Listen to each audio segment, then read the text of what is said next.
जय गुरु जी कहिए, ऐश करते रहिए। गुरु जी की प्यारी संगत को जय गुरु जी के चरणों में कोटि कोटि प्रणाम। ओम नमः शिवाय, शिव जी सदा सहाय। ओम नमः शिवाय, गुरु जी सदा सहाय।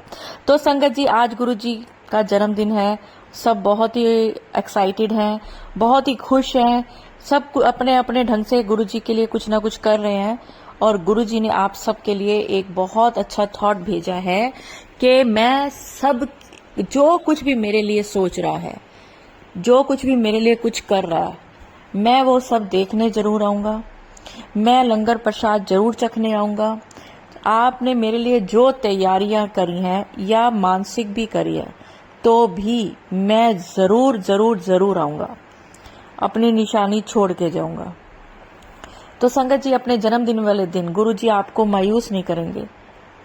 आपको पता चल जाएगा कि गुरु जी आए हैं। आपको अनुभव करवा के जाएंगे गुरु जी। ये एक बहुत बड़ी ब्लेसिंग्स है आज के लिए कि आपका दिन बहुत ही शुभ होगा, बहुत खुशियों से भरा होगा। तो मैंने सोचा कि आज गुरु जी का जन्मदिन है, तो इस पावन अवसर पर आपको एक ऐसा सत्संग सुनाऊं जिसको सुन के आपका दिल खुश हो जाएगा। वैसे तो गुरु जी के सारे ही सत्संग ऐसे होते हैं जिनको सुन के दिल बहुत खुश होता है, पर चलिए, जन्मदिन का है तो मैं एक अच्छा सत्संग आपको सुनाने जा रही हूँ। और अगर मेरे चैनल पे नए हैं, चैनल को सब्सक्राइब करें, वीडियो को लाइक करें, वीडियो को ज्यादा से ज्यादा शेयर करा करें। नहीं तो कम से कम 7 लोगों को तो जरूर शेयर करके अपने कर्म काटिए। और अगर आप भी अपना शुक्राना सत्संग शेयर करना चाहते हैं तो स्क्रीन पर चल रहे नंबर पे कर सकते हैं। तो चलिए, मैं आपको एक अंकल जी का, जो कि ओल्ड संगत है, गुरु जी के अनुभव उनके साथ क्या है वो सुनाने जा रही हूँ।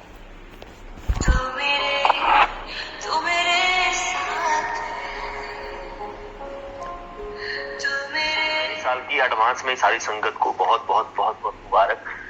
नया साल, जन्मदिन, शिवरात्रि, कुछ फंक्शन ऐसे होते थे जो हमेशा गुरु जी के दिल के पास रहते। वो कहते थे इन फंक्शनों पे कभी मांगना नहीं चाहिए, बिना मांगे मैं सब कुछ दे देता हूँ। और वो देते थे फंक्शन। मेरे को मे भी 2006 का फंक्शन शायद होगा, उस समय की 2 या 5 या 6 की बात हो। तो एक दिन पहले गुरुजी ने बुला लिया कि 30 को आ जाना। 31 को, उस दिन ऑफ डे था, तो गुरुजी ने बड़े मंदिर में फंक्शन नहीं किया था। तो जब चल रहे थे, मैं 30 को रात को, मेरी फ्लाइट लेट हो गई अहमदाबाद से आते आते। 8:30-9 बजे मेरी लैंड होनी थी। 10:30 11 बज गए। पहुंचते पहुंचते मुझे एम्पायर से तकरीबन 11:30 पौने 12 बज चुके थे। जैसे मैं वहां पहुंचा तो कोई आंटी गुरुजी के चरणों की सेवा कर रहे थे। भूख बहुत लगी हुई थी। ये था कि गुरुजी जाते ही लंगर तो जरूर देंगे, लेकिन गुरुजी आपके मन की बात सब कुछ जानते हैं, उनको कुछ बताने की जरूरत नहीं पड़ती। जैसे ही मैं पहुंचा तो गुरुजी ने अपनी घड़ी देखी और देख के कहते, 1 टाइम गुरुआ को ले आंदा भाई 12 बजे। तो मैंने कहा गुरुजी फ्लाइट ऐसे से लेट होगी। जबकि वो वेट कर रहे थे, क्योंकि मेरी वाइफ और मेरा बेटा और मेरे फादर इन लॉ वहीं पे वेट कर रहे थे। तो हंसने लग गए। वही थे, आजा आजा तेरी वेट कर रहे हैं। आंटी बैठे ने, आंटी ने सत्संग सुना। तो मुझे ये था कि पहले मैं लंगर करूंगा तो आधा घंटा सत्संग होगा, उसके बाद होगा। लेकिन खिंचते खिंचते वो रात को 2:30 बजे तक वो सत्संग चलता रहा। और गुरुजी ने क्या ब्लेस किया हमें नहीं मालूम उस चीज को लेके। बट कहते हैं ना, उन पल को याद करके आज हम लोग टोटली कहते हैं ना खुश हो जाते। नहीं यार, जो टाइम निकला बहुत अच्छा निकला, और जो आगे भी निकलेगा वो भी बहुत अच्छा निकलेगा। और नेक्स्ट डे हम लोग एम्पायर सेट गए। हार्डली मेरे ख्याल 20 से 21 लोग होंगे, इससे ज्यादा भी लोग नहीं थे उस समय। नए साल पे कोई किसी को गुरुजी ने इनवाइट नहीं किया था। तो जब वहां पे पहुंचे तो गुरुजी रूम में बैठे थे। तो जैसे ही 12 बजे तो सब लोग हॉल में बैठे थे। जैसे ही 12 बजे एक बुक्का लेके आया था, कोई आंटी अंकल लेके आए थे जो भी। तो सबने उस बुक्के को खोला और एक एक फूल सब में डिवाइड करना शुरू कर दिया, ताकि सारी संगत उस एक एक फूल को गुरुजी को हैप्पी न्यू ईयर बोल सके। तो जैसे ही उन्होंने, हम सब ने एक एक फूल देना शुरू किया। मेरे ख्याल से 3rd या 4th नंबर पे सैनी अंकल थे, जो कर्नल सैनी थे। तो उन्होंने गुरुजी को बोला, तो गुरुजी कहा चलो सैनी साहब बड़े मंदिर चलो, मैं आ रहे हैं। तो अब उस समय कोई प्लान नहीं था, रात के 12:15 बज चुके थे। तो सबने दिया। जैसे ही मैंने लास्ट 1-2 संगत पहले मैंने दिया तो गुरुजी ने बिठा लिया। कहते यार नरेंद्र, इस बार ना फॉग नहीं पड़ी। एक्चुअली मुझसे 30 दिसंबर तक फॉग का नामो निशान नहीं था। आज दिल्ली में फॉग पड़ी तो फॉग को देख के इंसिडेंट याद आ गया। तो मैं कहा हाँ जी गुरुजी। कहते नहीं यार, हर एक चीज होनी बहुत जरूरी है। गर्मी, सर्दी, बारिश, धूप, ये सब कुदरत के बनाए हुए हैं, तो फॉग भी पड़नी जरूरी है। जितनी फॉग पड़ेगी उतनी सब्जियों में, उतनी कनक में मिठास आएगी। तो गुरु का चलो बड़े मंदिर चलते। जैसे ही चलने का प्लान बना, ही से यार वो आंटी को, अंकल को मना कर, उनकी डॉटर इन लॉ प्रेग्नेंट है, तो इतने फुट स्टेप बने हुए हैं वहां पे, रोड ब्रेकर बने हुए हैं मंदिर में जाते हुए। उस समय मेरे ख्याल से 18 से 19 रोड ब्रेकर थे कि यार प्रॉब्लम ना हो जाए कुछ। जैसे अब रोकने के लिए पहुंचा तो तब तक वो चले गए थे। देन ही सेज कि ठीक है, रस्ते दे विचों हो ढाबे दे विचों दूध लै ते बड़े मंदिर पहुंच में आ रहे हैं। तो जब तक हमने दूध वगैरह अरेंज किया उस समय वहां से, तो गुरु जी की लीला होती थी। आज कई बार वो बोल देते थे कि मट्ठी लेनी है, बालूशाही लेनी है। आज हम उन्हीं ढाबों के ऊपर अगर किसी को बालूशाही खाने के लिए बोलते, वो मट्ठी खाने के लिए बोलते तो कभी ना खाए। लेकिन वो गुरु के हाथ से जब मिलती थी, जब वो अपने हाथ से देते थे, वो प्रसाद बन जाता था और सब आराम से बड़े चाव से खाते थे उसे। तो हम लोग वहां पहुंचे तो तकरीबन 30 से 35 संगत। उस समय हॉल नहीं खुला था, क्योंकि विदाउट गुरुजी की परमिशन के हॉल नहीं खुलता था। तो हॉल नहीं खुला था और जैसे ही हम लोग पहुंचे, 30-35 लोग बाहर शिव जी की पौंड में जो मूर्ति लगी वहां पे उसके बाहर बैठ के उनकी आरती कर चुके थे। 12:45 का टाइम हो चुका जब हम लोग पहुंचे थे। तो उनके लिए बोनांजा था। तो गुरुजी हंसने लगे, तो उनको देख के हंसने लगे। तो चलो माली राम अवतार, गेट खोल हॉल था। तो जैसे हॉल में पहुंचे तो उन सबके लिए, कहते हैं ना, नए साल का इससे बड़ा गिफ्ट उन संगत के लिए नहीं हो सकता। तो गुरुजी बैठ गए, नीचे बैठे और कोई आसन पे नहीं बैठे थे, वो पिलो रखा साथ पे और दीवार के साथ बैठ गए। चलो पंजाबी गाने लगाओ, नवा साल सेलिब्रेशन करो। तो चलता रहा, तकरीबन 1-1:15 का टाइम हो गया होगा। पंजाबी गाने चल रहे हैं, जिसको गुरुजी बोल रहे हैं डांस कर, ये करो। तो सब अपना अपना डांस कर रहे हैं। करते करते गुरुजी सिंगला अंकल को बुलाया कर, सिंगला कुकी को फोन कर, कुकी मरवाहा को फोन कर।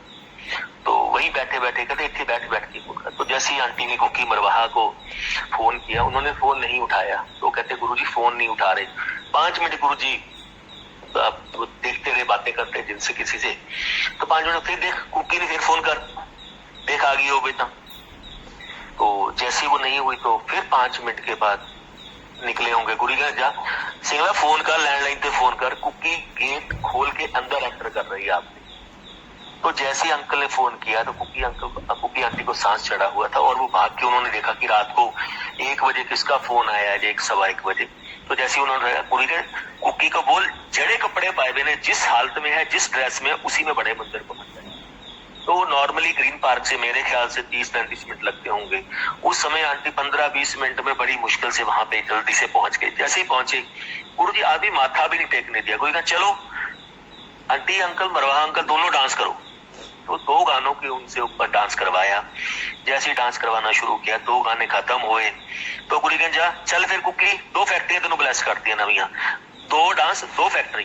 तो वो भी देखो, अब रात को 1:15 बजे 1:30 बजे आपको गुरु जी बुला रहे हैं, आपको सिर्फ ब्लेस करने के लिए बुला रहे हैं। तो वही एक लीला है, वो एक प्यार है जिसको आप कभी कवर ही नहीं कर सकते हो।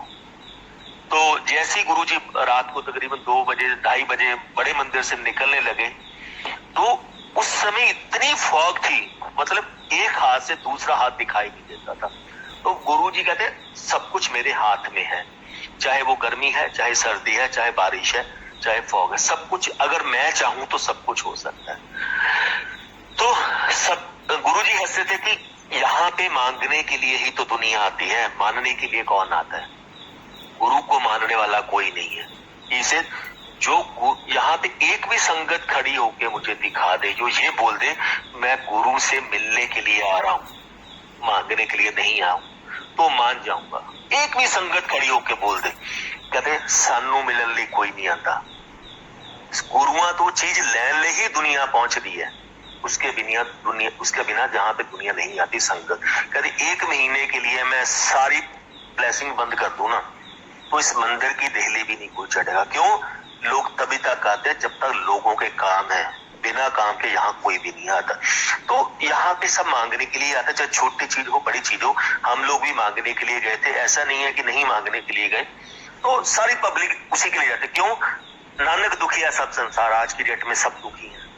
तो गुरुजी हमें पालनहार हैं, वो तारने के लिए हमें यहाँ पे आए।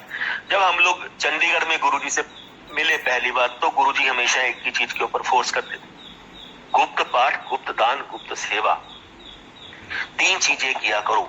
गुप्त दान किया करो, एक हाथ से दो, दूसरे को ना पता लगो। गुप्त पाठ करो, ऐसा पाठ करो जो चलते फिरते पाठ करना चाहिए, लोक दिखावा नहीं करना चाहिए कि मैं दूसरे के सामने आंखें बंद करके समाधि लगा के बैठा हूं कि यही बहुत बड़ा भगत है, बाकी तो है नहीं। इसे जो 80 समाधियां लगवानियां ने, मैं तो खुली आंखों में भी समाधि लगवा देता हूं। गुप्त सेवा, सेवा वो करो जो किसी को पता भी ना लगे। वो हमेशा बंगला साहब गुरुद्वारे की राधा स्वामियों के एग्जाम्पल देते थे, जाओ जाके देखो सेवा की होती है। तो वो हमें बहुत कुछ समझाने के लिए आए थे। जैसे हम अनंतम अनंतम शुक्राना अंकल जी, अपने एक्सपीरियंस, अपना शुक्राना सत्संग हम सबके साथ शेयर करने के लिए, और वो भी गुरुजी के जन्मदिन पे हम इतना अच्छा गुरुजी का सारी बातें सुनी। गुप्त का दान, गुप्त पाठ, गुप्त सेवा, ये एक बहुत बड़ी सीख है आज गुरुजी के जन्मदिन पे हम सबको मिली है। तो चलिए संगत जी, अगर सत्संग अपलोड करने में मुझसे कुछ भी गलती हो गई हो तो गुरुजी मुझे माफ करें, और मंत्र जाप के साथ मैं अपनी वाणी को विराम दूंगी और चाहूंगी कि आप सब भी मेरे साथ जरूर बोलें, ओम नमः शिवाय, शिवजी सदा सहाय, ओम नमः शिवाय, गुरुजी सदा सहाय। और एक बार सारे मेरे साथ बोलें, हैप्पी बर्थडे टू यू गुरुजी। जय गुरुजी, शुक्राना गुरुजी।